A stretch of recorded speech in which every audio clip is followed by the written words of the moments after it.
not talking about anybody that has any kind of criminal complaint whatsoever. No hay ningún criminal, cero, en Dili, ni en Pearsall, ni en Carnes, cero. Son gente, niños, familias, señoras que no tienen a sus familias. Esto es un abuso de los derechos civiles y humanos de estas personas. Y por eso, los latinos, todos que escuchen esto, tienen que salir. No podemos temerles. Ellos lo que quieren es que nos escondamos. They want you to hide. They don't want you to come out. They want you to cower. This is all a part of what their whole activity. The fear, and for me, yes, is part of the mass, but the fear is how to control the masses. That's why being out here is already winning. Today, this morning, myself and many of my colleagues sent a letter to Governor Abbott asking for the immediate cessation of any cooperation with ICE in Texas. Period, the end.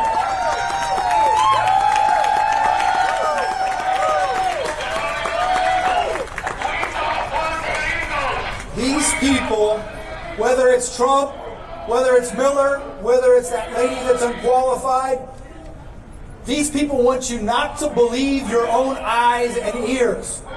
You've got to understand that you cannot allow them to get away with a narrative that they don't even understand. That's a part of it. They fool these poor people into believing things that aren't the real reality. So,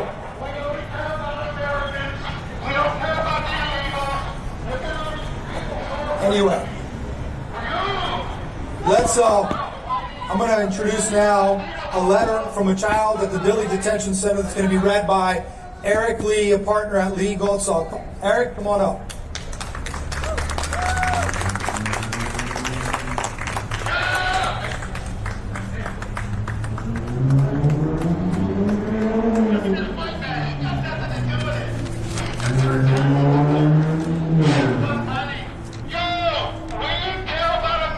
This is a letter that a 5-year-old,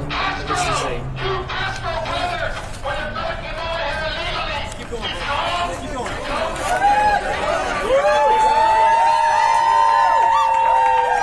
This is a photo a drawing that a 5-year-old girl made. She gave it to me yesterday. I represent a family of 6. Their name is El Gamal. The family includes a mother, Hayam, an 18-year-old Habiba Soliman, 2 5-year-old twins, a 9-year-old girl, and a 16-year-old. They have been at Dilley for 8 months, not because of anything that they did, but because of the crime that somebody else committed. They have suffered from deprivation of medical attention in the 8 months, and on Saturday, as a result of the 18-year-old's decision to speak out to the press, ICE separated her from her family, brought her to a different part of the facility, denied her religious accommodations, and has been denying her visitation rights every single day since then. That's in retribution for having spoken out against the conditions that they are confronting every day in Dilley. I'm going to read from a letter that she has written that hasn't been reported on yet. I'll just read a couple of paragraphs and then I'll make this available to whoever would like to report on it. This is from Habiba Soliman. Why is this happening to us? Why would all of our efforts to achieve our dreams be in vain? Why would the government insist on detaining us with no evidence? Why is it taking so long for the truth to come out? Those are the questions that we have been trying to find an answer to for these last 8 months, but we have unfortunately failed. The family's bond was denied last week by an immigration judge, in part because insufficient assets and insufficient property. The judge made that decision for each child individually. What kind of property does a 5-year-old need to have to be deemed not a flight risk to get out on bond? How many toys? How many pieces of candy? And that's the immigration system. Habiba continues. 2 days after the bond was denied, I was separated from my family, as if what we have been through wasn't enough. I will never forget the look of fear and helplessness on my mother's face as she watched me being taken away and couldn't do anything to prevent it. After we heard the immigration judge's decision, and after we realized that we will be detained for who knows how long, our strength and will hit the rock bottom. Just as we were trying to process everything, we were separated. And at that moment, everything that we had left was completely shattered. I urge everyone to look at the evidence of our innocence to see how unfairly we have been treated by this government. However, we are still hoping that the process will play out well in the end. We still have full belief in the justice system. We know that the truth will come out soon. Me and my family dream of the day that we will get out. Ramadan is coming and we will be fasting. I can't even imagine spending it in a detention facility, let alone away from my family. When will our punishment end? When will we be free? No family should ever be separated or have to stay detained for months. So, to conclude, we, in addition to calling for the release of the young boy from Minneapolis, I urge everybody to follow the case of the Ilhan Omar family and their 5 children, including the twins who have been detained for up to about 20% of their lives. Thank you very much. And next is Tori Salas, Coordinating Director with the Interfaith Welcome Coalition. Thank you. The Interfaith Welcome Coalition was formed by community members in response to mothers and children that were left at the Greyhound bus station. We got together and we got this by helping the community when no one else would. We're no longer visible at the bus station or the airport because of this administration, but we're embedded in this community. We're supporting families navigate this community. We have first-hand experience of working with families with children who have come out of the detention center deeply traumatized. Many parents tell us that the trauma that the children experienced at the detention center was much worse than the journey entering the United States. The detention centers are operated by corporations with no accountability. The primary purpose is for profit and not human rights. Let me share a couple of the stories of the women that have come out of the detention center. One of the women was detained with her young child at the ICE check-in here in San Antonio. She was in Delhi for two months. She had a work permit, she had a job, she had an apartment. She was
guys. Waxaan joogaa Karmel oo shirki jaraa'id. Oo ku soo noqonaa.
Way shidan yihiin blue waay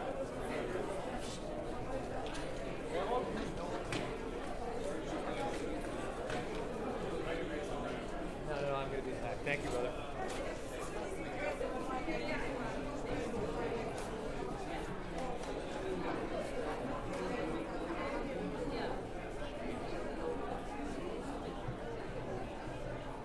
Way shidan yihiin test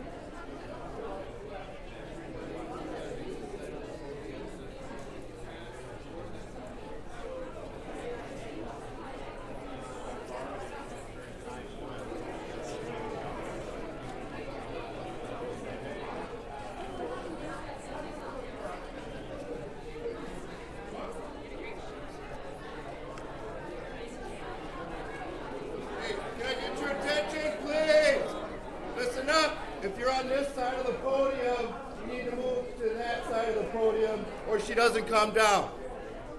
Nobody gets a shot. So everybody over here needs to move over there. You guys need to make room for everybody else that's between you.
Unócate.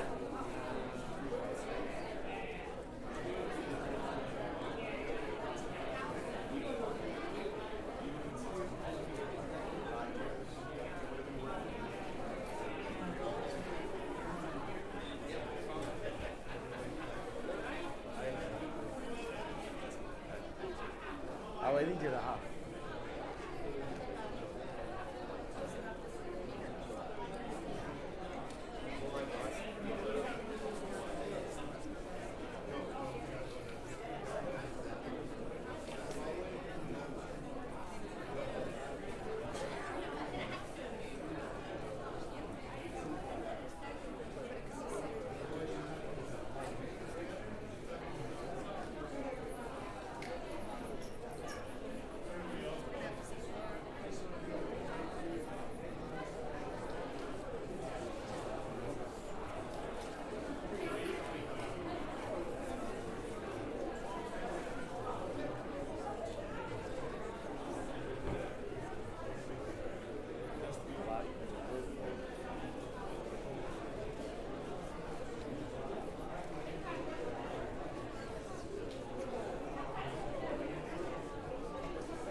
Time is getting work right now. Yeah. Yeah, I'm local.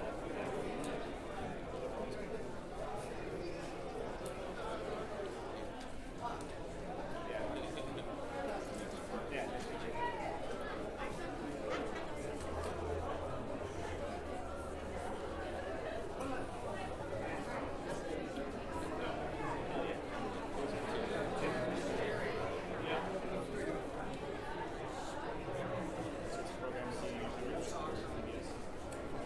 Okay.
into it thinking maybe this will actually be a normal-ish kind of night at work, actually. But press event, you got all the right something.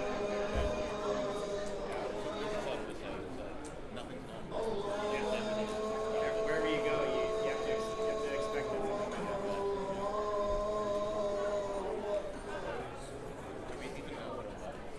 I haven't heard for sure. It did smell bad. It was in a big room. I was sitting off to the far side, and I could smell it. Bad in what way? I thought it smelled like vinegar, sort of. People who were closer to it.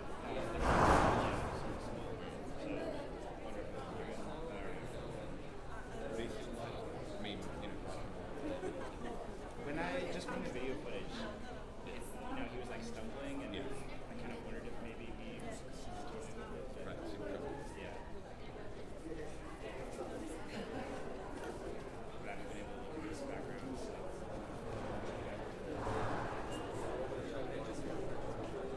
Did you see the post from doing one? No.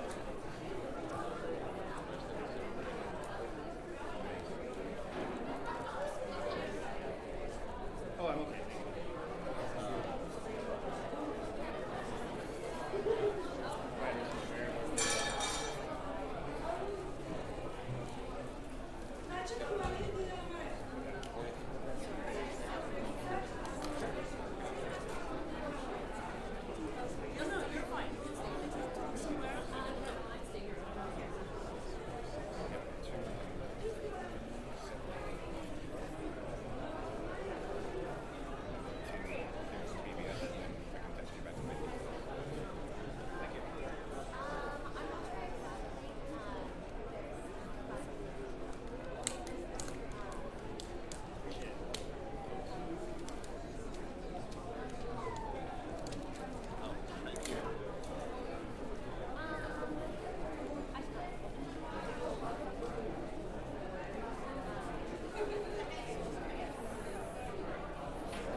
Before.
Thank you all for joining us here today.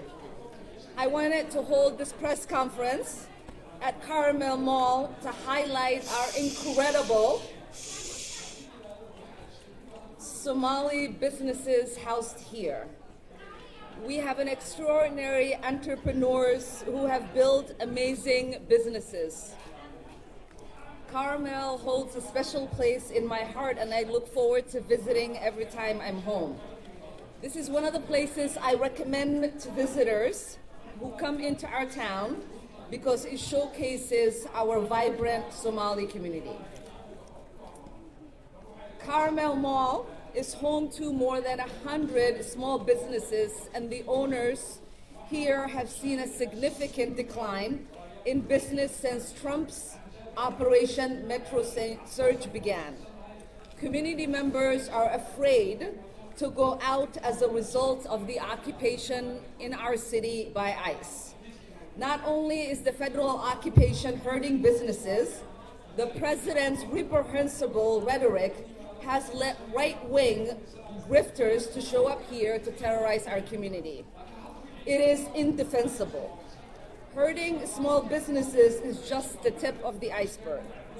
Under the Trump administration's so-called Operation Metro Surge, constitutional rights are being trampled, families are being ripped apart, and fear is being weaponized to try to beat us into submission. Federal immigration agents are terrorizing our neighbors, stopping people of color, demanding papers, detaining U.S. citizens, and brutalizing Minnesotans in the name of public safety. But we know this is not about public safety or immigration enforcement. It is state-sanctioned violence and political retribution. What is unfolding in our state is not accidental. It is part of a coordinated effort to target Black and brown immigrant and Muslim communities through fear, racial profiling, and intimidation. This administration's immigration agenda is not about law enforcement. It is about making people feel they do not belong regardless of their citizen status or the law. But our communities shall not and will not be intimidated. In the face of violence, Minnesotans have organized, protected one another, and showed love instead of fear. Two incredible Minnesotans, Renee Good and Alex Preddy, were murdered for their willingness to stand up and protect their neighbors. Now our community is reeling from their murder that were entirely avoidable. No immigration enforcement agent should ever be allowed to act as a judge, jury, and executioner on our streets. That's right. We will continue to demand real accountability. I am grateful my colleagues who have shown immense moral clarity in this moment. I will end with this. We must all do more. Everyone here understands that. Voting no on DHS funding bill is the bare minimum. Backing the resolution to impeach Kristi Noem is the bare minimum. Holding law-breaking ICE agents legally accountable is the bare minimum. We must abolish ICE. This moment demands it. And next, I want to introduce my dear friend and colleague, Congresswoman Ayanna Pressley. Thank you, Ilhan. Earlier today, we visited the sacred space where Alex Preddy was executed in broad daylight. An unarmed citizen whose last words were, "Don't hurt her." One of the many tributes that was at that memorial invoked a scripture that I love as a woman of faith, and it's Isaiah chapter 1, verse 17. Do right, seek justice, defend the oppressed. And that is what brings me here today. Do right, seek justice, defend the oppressed. I'm here as a sister in solidarity with Congresswoman Omar. I'm so grateful for her courageous and steadfast leadership. I'm here in solidarity with Movement family, who I have been here many times shoulder to shoulder doing justice work alongside. I am here to bear witness. I'm here to listen. And I'm here to help people process their grief and their trauma. You know, we all understand that elections have consequences. But for the life of me, what I cannot understand is that when someone has a House, a Senate majority, has the White House, and accomplices in the Supreme Court, why, when you have all of that power, you would use it to enact harm on every person who calls this country home. We have an occupant in the Oval Office who traffics in hate, is hell-bent on inflicting hurt and harm and trauma on everyone who calls this country home, with a laser focus on our most vulnerable. He is governed with malice and used ICE agents to terrorize our cities, rip families apart, operating with impunity. Rogue masked agents who violate people's rights in the name of so-called law and order. Yet they detain, deport, and kill our neighbors in cold blood without due process. To be clear, none of it has kept anyone safe, because it has nothing to do with public safety. Not in Minnesota, not in Massachusetts. It has everything to do with power, with control, with intimidation and oppression. Earlier today, I met immigrants who make this country great, who make this state great, who fled authoritarian regimes in Colombia, Venezuela, Syria, and Nicaragua. They came here for a better life and to make positive contributions, which they do. And they are so traumatized to be seeing in real time the very authoritarian, fascist, and cruel actions that they fled showing up here in Minnesota and in this country.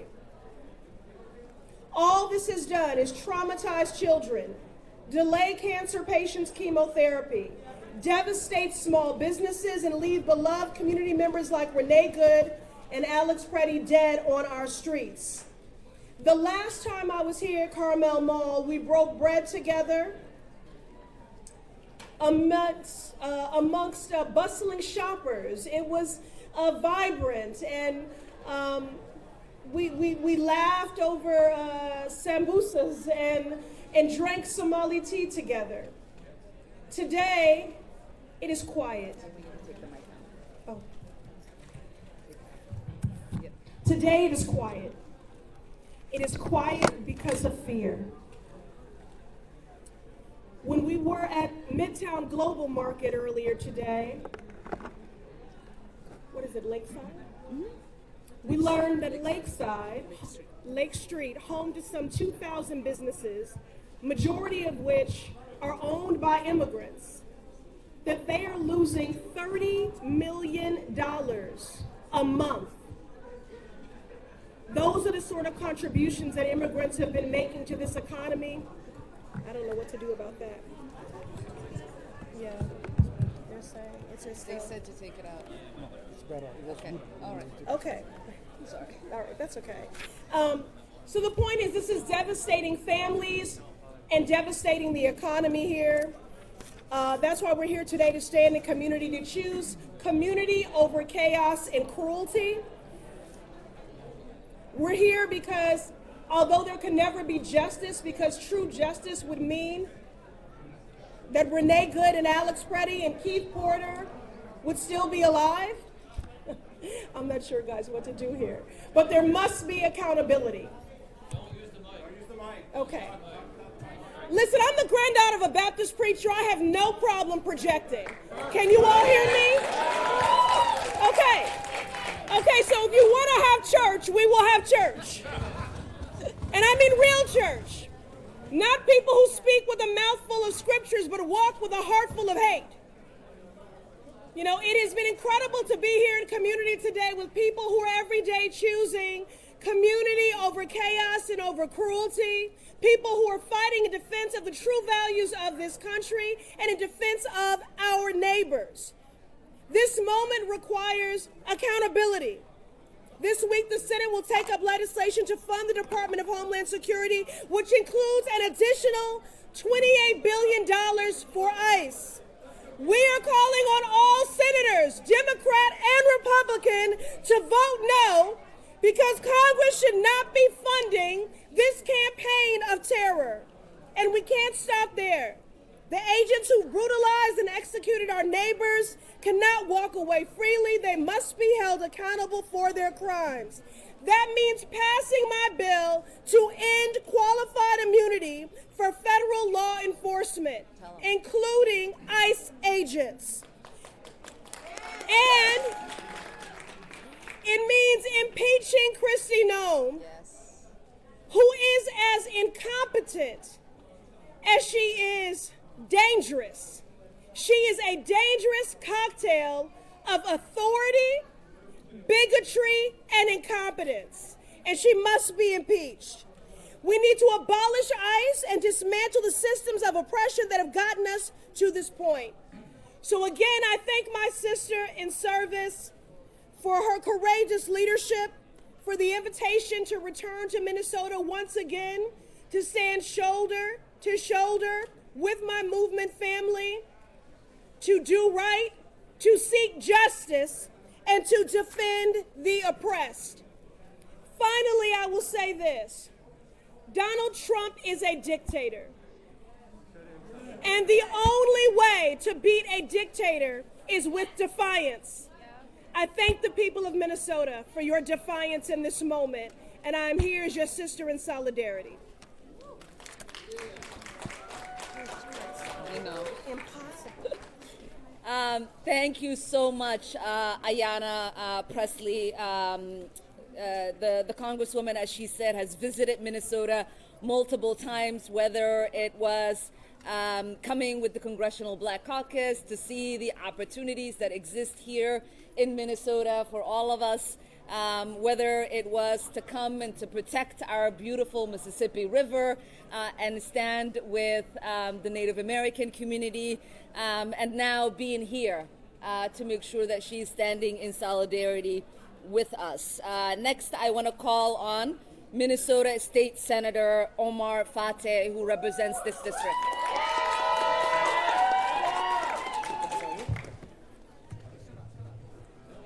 Don't use it?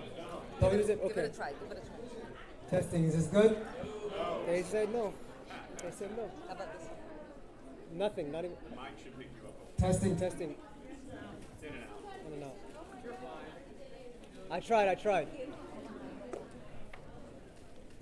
Thank you, members of the public, members of Congress, Congresswoman Ilhan Omar and Congresswoman Pressley, and local leaders for joining us here today. As an elected of this local neighborhood in the Senate, I think we all know what's happening here is harmful and unacceptable.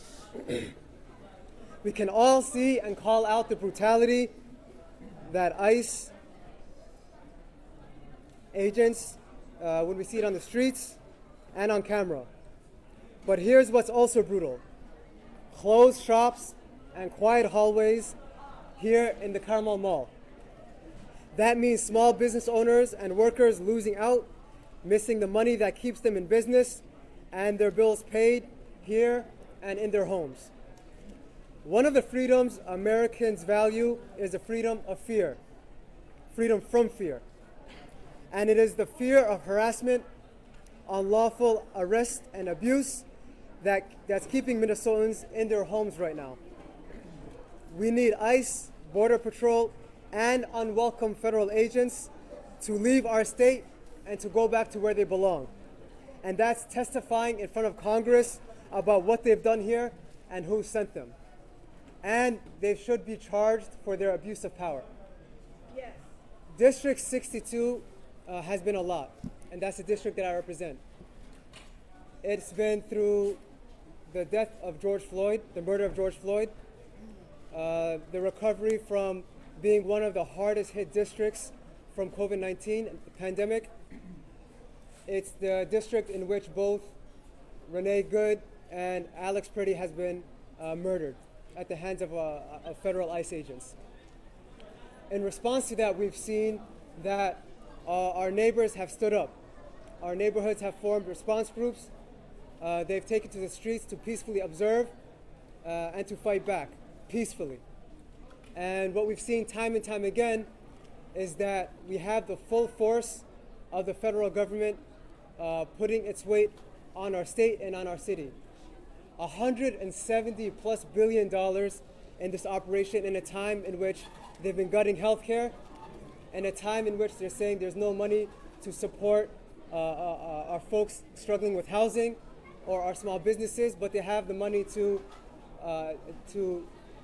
arrest and detain not only our immigrants, but U.S. citizens unlawfully.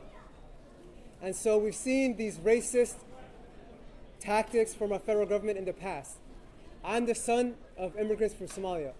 My father immigrated here before I was born in 1963 to Montana.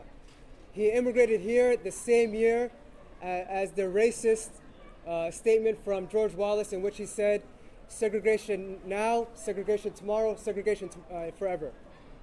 And now we're seeing that same racist tactics, it seems like coming full circle from our federal government. But we are stronger than that. And instead of our federal government wanting to make an example out of Minnesota, instead we have set an example for the nation. We've set the example of how to fight back and how to push back. And so right now, what we're calling for our congressional members and our leaders to do is that, number one, do not fund the DHS bill, to impeach Kristi Noem, to abolish ICE, and for our governor to enact a moratorium on evictions. And so with that, I want to thank you all, and I'll pass it off to my sister, Representative Aisha Gomez.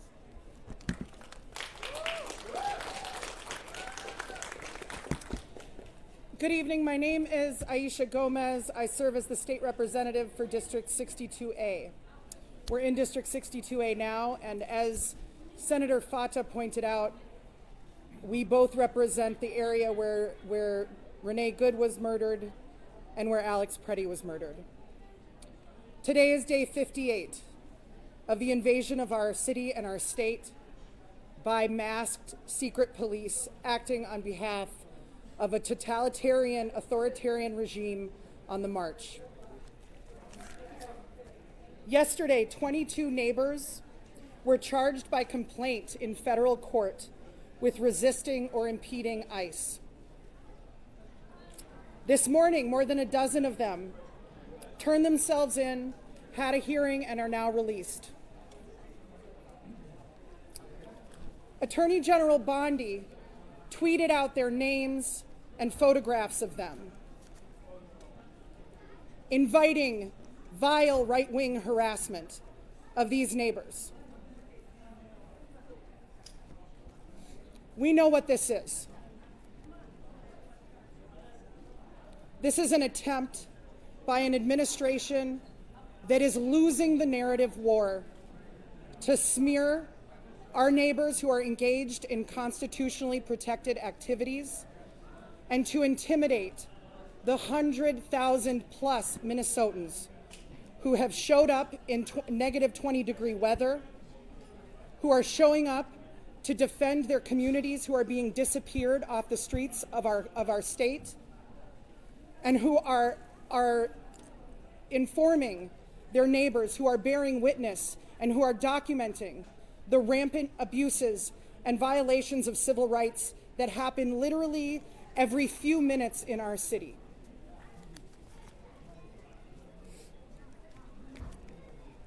But they don't know Minnesotans.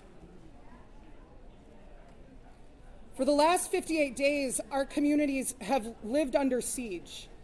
And for people who don't live here, I think it's sort of an abstraction. But parents walking their kids to school see people kidnapped off the streets. Families are sheltering in place and not going to work, not opening their businesses, not going shopping, not going to medical appointments. You can imagine the cascading impacts of this on one small community.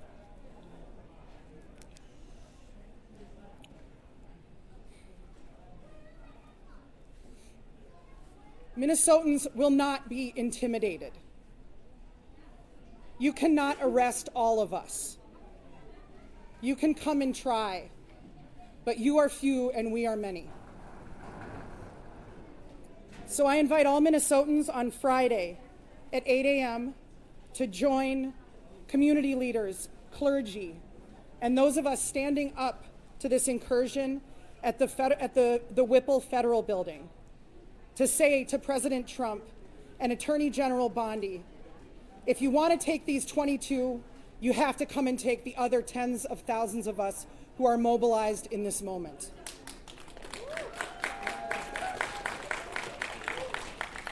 That same day, Friday, January 30th, there is a nationwide shutdown, and we will be gathering in downtown Minneapolis at 2 p.m. And finally, to our beautiful, resilient community of the South Side and of Minneapolis and of Minnesota. We all work for you, and I can speak for all of us and say that we have never been so proud to be Southsiders in our whole lives.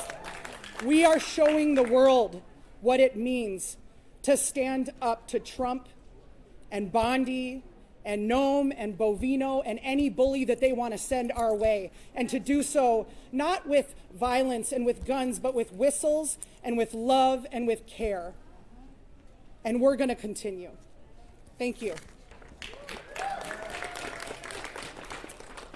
Now we will hear from Minnesota State Representative Anam Mahmoud, who is one of the newest members of the Minnesota House. I just want to say thank you to Representative Omar and Presley for standing here today with our communities. Speaking truth to federal outreach taking place right now is in itself an act of bravery. Look at what happened last night to our Congresswoman at a similar event. We cannot let this silence us right now in the face of injustice. Firstly, I want to recognize the lives of Renee Good and Alex Preddy. They put themselves between black and brown neighbors and unconstitutional attacks by ICE. I stand with our observers, our immigrant communities, and we condemn state violence. What we see taking place in Minneapolis, in our districts, across the metro, and at the nation at the hands of ICE is not okay. It is cruel, unconstitutional, and politically motivated. While Bovino may be gone, we all know the work of ICE to tear our communities apart and strike fear is very much still with us and happening as we speak. This work has not slowed. Right now, I see neighbors who are terrified to leave their homes, and families who are sick about loved ones who didn't come home, only to learn of them a few days later in El Paso, in an ICE detention center. While we look at every avenue as elected officials, both locally and federally, to protect our neighbors, I know that we right now, one of the most important tools being against the federal government to the table is the court of public opinion. When the polls flip, Trump begins to worry. Our activated neighbors protesting, observing, and doing mutual aid work right now are so important in making sure the nation sees what is taking place and that the federal government is held at some level of account, and we are protecting those at risk in our communities. May one ask is that you don't lose hope right now. Continue to speak truth about the injustice at every opportunity, and that you remain active in this fight. I'll be standing with all of you. And lastly, we will hear from City Council woman Aisha Chaktai, who represents Ward 10, where we are at. Thank you. Good afternoon. My name is Aisha Chuktai. I live in the Whittier neighborhood. I'm a Southsider, just 5 blocks away from the site where Alex Peretti was executed in broad daylight on Saturday morning. I want to tell you a little bit about this neighborhood. Whittier, we affectionately call the International Neighborhood. This is home to one of the youngest communities in our state. The largest census tract of children under the age of 18 live in this neighborhood. We are home to a 90% renter community where a large number of families are cost burdened. We are home here in Karmel Mall, which is the largest cultural mall in the state, where 100 plus businesses serve our community every day. Minneapolis, South Minneapolis, is going through an unspeakable crisis right now. And as we are seeing masked agents of chaos, murderers and child kidnappers come into our community and occupy us and steal and abduct our beloved neighbors, hundreds and hundreds of you are stepping up, and you are getting your whistles and you're getting trained, and you're showing up every day to make sure that not one more family gets taken from us. Not one more family gets stolen from us. In this moment, thousands of families in the Twin Cities and across our state are sheltering at home because the choice in front of them is whether they're going to lose their life or they're going to lose their home come Sunday, February 1st. There are 2 things every single person can do right now. First, you can organize. If you don't live in Minneapolis, if you are not under occupation right now, people like Tom Homan and Kristi Noem are not going to stop here. They may be coming to your city next. You need to get organized. Get to know your neighbors.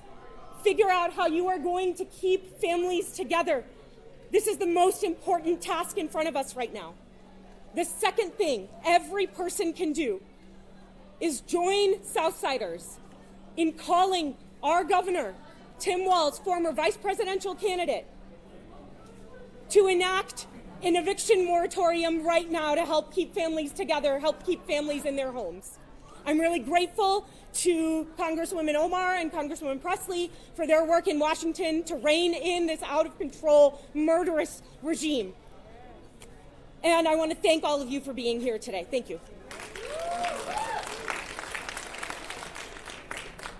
Thank you, Aisha. And with that, we will take a few questions. Congresswoman, Hey, whoa. what is your message? We'll call on Tom. Congresswoman Omar, any concern about doing events like this? Any fear after what happened to you last night at the town hall meeting? Well, I think my presence here should tell you that the fear and intimidation doesn't work on me.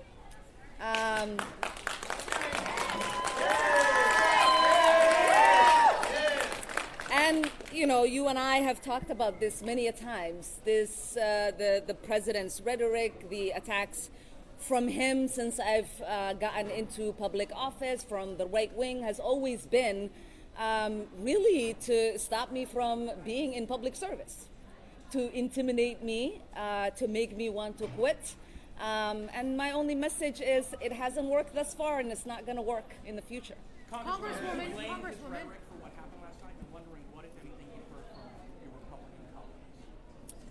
You know, blame is very interesting, but facts are more important.